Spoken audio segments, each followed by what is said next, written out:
হয়েছে? আচ্ছা, তাহলে v equal to u plus এটি আমি লিখে রাখি উপরে, এখানে লিখি। তাহলে v equal to u plus এটি হচ্ছে আমরা একটা ইকুয়েশন পেলাম। ওকে, আচ্ছা, ভেলোসিটি ইনটু টাইম করলে আমরা কি পাবো? ডিসপ্লেসমেন্ট বা ডিসটেন্স। ভেলোসিটি ইনটু টাইম মানে y ইনটু x, তাই না? তো ইনটু মানে এরিয়া, তাই না? তার মানে এই গ্রাফের এরিয়া বের করলে ডিসপ্লেসমেন্ট পাওয়া যাবে। এগুলো কিচ্ছু মুখস্থ করা যাবে না, সব বুঝে করতে হবে। ইভেন এই যে ডিরাইভেশন, আমার ডিরাইভেশন মুখস্থ করব, ওটা করা যাবে না, ওটা তোমাকে বুঝে করতে হবে। আচ্ছা, এটা কি শেপ? আমি যে এরিয়া বের করব, এইটা কি শেপ? Trapezium shape. ট্রাপিজিয়ামের এরিয়ার ফর্মুলা কি? হাফ ইন্টু এ প্লাস বি ইন্টু এইচ। এ আর বি হচ্ছে প্যারালাল সাইড।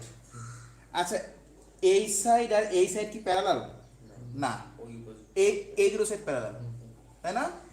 তাহলে ধরো এইটুকু হচ্ছে আমরা বলবো এ, এইটুকু বলবো বি, আর প্যারালাল সাইডের মধ্যে যে ডিসটেন্স ওটাই তো এইচ, আমরা এইচ ধরি। দুইটা প্যারালাল সাইডের মধ্যে যে ডিসটেন্স ওটাই কি? এইচ। তাহলে area equals to half a plus b into h. তো এই যে এতটুকুর লেন্থ কত বলো? ইউ। এতটুকুর লেন্থ কত? ভি।